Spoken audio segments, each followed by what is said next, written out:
levels of formality. Then we're going to look at the organization of the letter. Then we're going to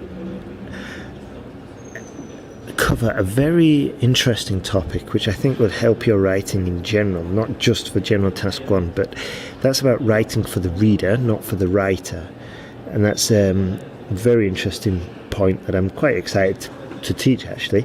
And then finally, we're just going to look at the final check of the exam. So there's lots to learn here. As normal, grab a pen if you can, or just make notes in your phone. As I said a million times before, if we make this an active listening exercise, you're more likely to remember it. Plus, obviously, you're going to improve your listening skills. So let's get started. So there's a few different styles or levels of writing the General Task 1. Roughly speaking, we can go from formal, semi-formal to informal. And the instances that we would use this, well, first we've got formal, which would be diplomatic. So like on a diplomatic level, and in this case, it's highly unlikely we're going to get a task like that for the IELTS, but if we did, we would finish the letter respectfully yours and start it with dear sir or madam, or probably even a little bit higher, but I won't go into it because it's highly unlikely. Then we've got less formal, which is probably more the level for IELTS, which is like institutions or companies, in which case once again would say dear sir or madam, or dear sir / madam, comma. That's how we would open it. And also remember, we don't have to worry about the formalities of writing the address and stuff like that. Okay, so next one, slightly less formal, institutions, companies, and then we would finish with very truly yours cordially, very sincerely yours. Okay, then we've got informal, which would be another possibility on the IELTS test, in which case we could finish with best wishes, yours, best regards, and of course we would start with something like hello David or hello Mr. Jones or something like this. And when would we use this slightly informal on perhaps semi-formal? Well, within a company, if it's like a company communication between one colleague to another colleague, even so, still we wouldn't want to slip into colloquial or spoken English. And some telltale signs of colloquial or spoken English would be if you're using stuff like I totally agree, or and stronger language, like I find it super irritating, like this, which is fine in spoken English between your friends, but for the exam we have to up it up a level, especially with this writing task.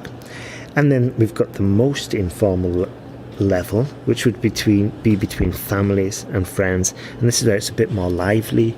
We've got the contractions in there as well, probably got the contractions for the informal as well, but not too much as in I'm gonna sort it out next week. No, we would say I'm going to sort it out next week, okay? And then we'd still use contractions like I wouldn't, don't, these ones. We wouldn't write out the full version unless we were really trying to emphasize the action. So sorry. And moving on to the most informal ones, friends, family, in which case it would be like hi Dave, ! Or hi Dave. And here it would be much more lively, much more direct. And then we would finish with love Benjamin, or hugs and kisses, or take care, and then maybe and just finishing it like that. That's the kind of style we want. Now, when we're actually attacking or starting the paper, the best way to organize your academic task 1 is to follow the bullets. Okay, follow the pointers ahead in front of you. And so if you'd say it's like write a letter of complaint, you must include 1, the date and the time where you ate where you bought the product. Bullet point 2, the reason of your complaint. Bullet point 3, what you would like from the company you're writing to. And these 3 bullets will be your 3 paragraphs, and that's how easy it is to structure the task 1. Now, it sounds super simple, and it is relatively easy. However, we do need to stay on topic, and we need to make it basically clear and simple. Clear as in, we don't want to write something like, I would like a refund of £99 plus VAT minus import duties. The import duties can be paid to my Swiss bank account, and the VAT can be sent directly to HRM Customs in London, blah blah. No, there's no point trying to just write something technically complex like that. Just say, I'd like a prompt refund into my bank account, please find the details attached. You see? And this way we're getting the message across, and it's simple. Okay, we're not going to get any points for writing a complex story or a lengthy story. For example, if we have to write a letter of absenteeism of why we didn't go to the exam, there's no point going into details about what happened. We just say, I was ill with yellow fever between the dates 8th and 15th of December, and therefore I couldn't go to the exam room. Please find attached the doctor's note, and I apologise for this inconvenience. Okay, so it's just crystal clear. I'm not going to go into details. It's solid, it's straightforward, easy to understand. The examiner's like, okay, mission complete, points, task response, on target, good. So here's a few ideas, just a summary of what I was saying. You've got to make sure that we've got a clear purpose for writing, and that's usually presented at the beginning. Okay, so it's a dear sir or madam, comma, I'm writing in respect to a recent incident that happened at your airport 2 weeks ago. Yep, clear purpose, not wasting time. And this also goes for the informal ones. It's like, hi Jenny, new line, how are things? Hope all is good. I just wanted to ask you about the new car you bought last week.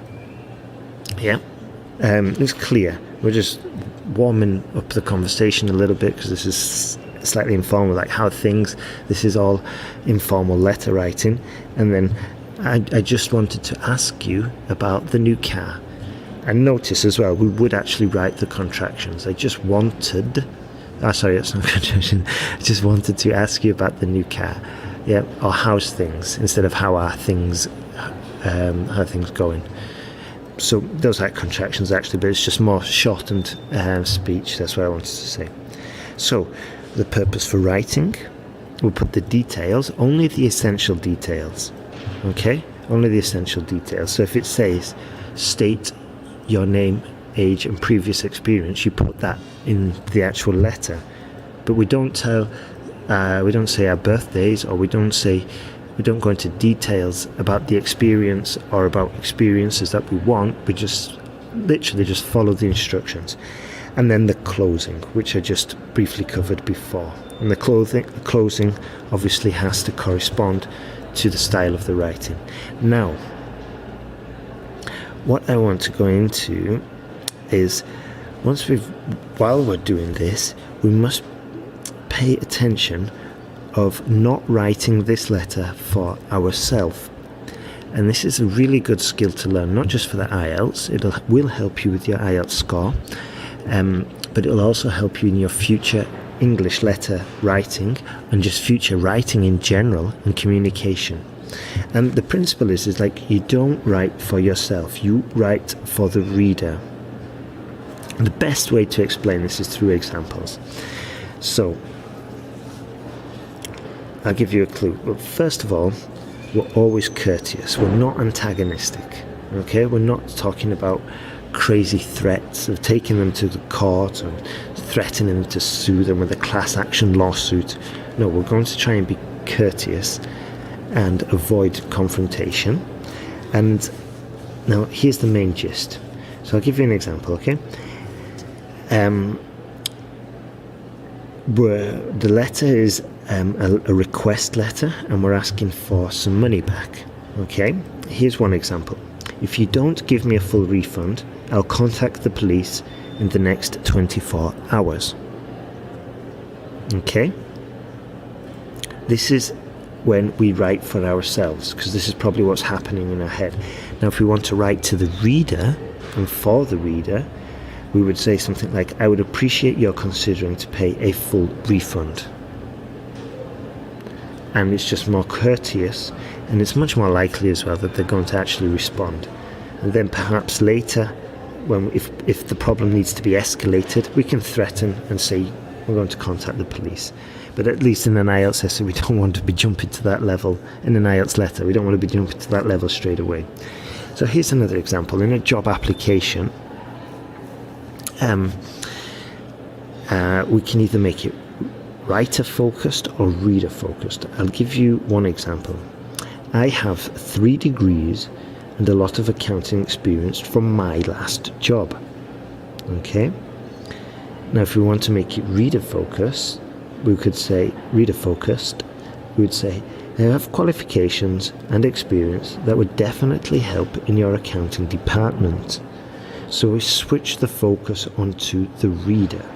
This not only makes it just a bit easier to read, because now the focus is on the reader, it's going to make it easy for the examiner as well, and of course in a job application it's going to be much more interesting for the person reviewing your application.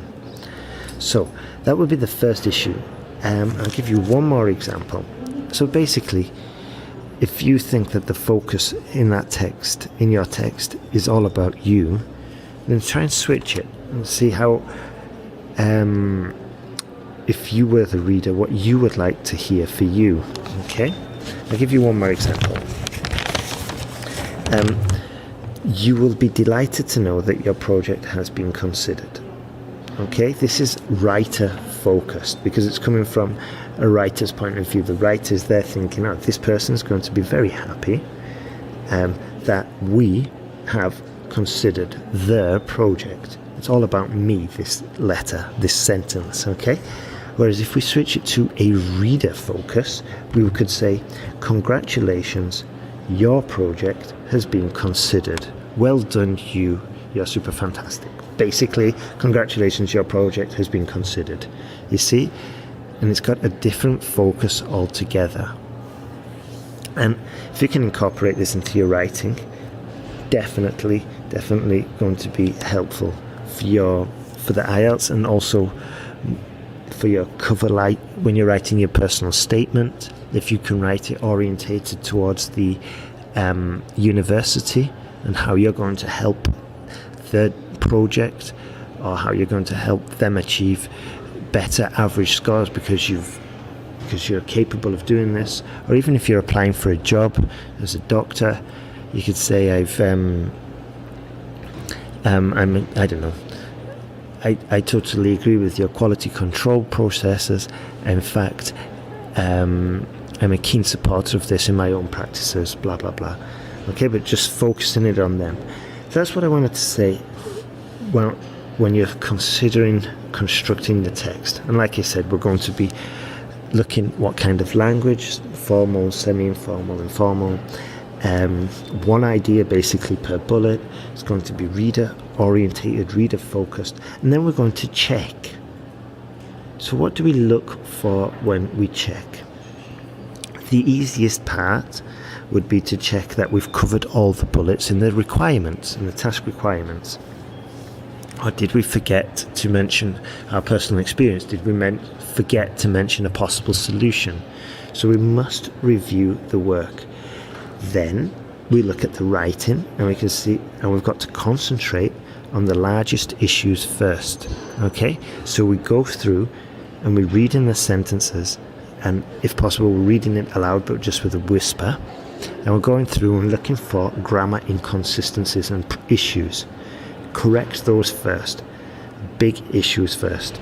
And then, once we've done that, hopefully we've still got time left, and we'll check again and look for the smaller issues. If we haven't, it's perfectly normal, don't worry.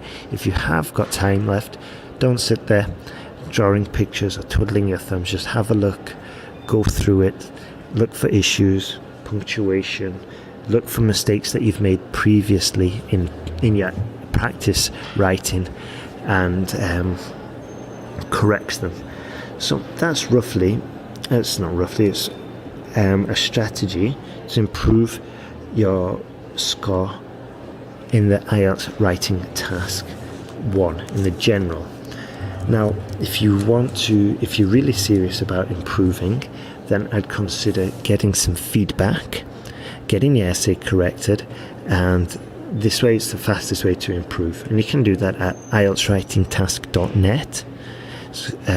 Essay correction packs are available there. But if you're worried about the structure of your writing, or you want to improve it even further, get some of the essay skills and organisation of ideas, you can just have a look at the online courses at sentenceguide.com. Okay, have a fantastic day. I hope everything's going well. And yeah, remember to sign up, and if you could leave us an iTunes review as well, that would be absolutely awesome. So, all the best and good luck in your exam.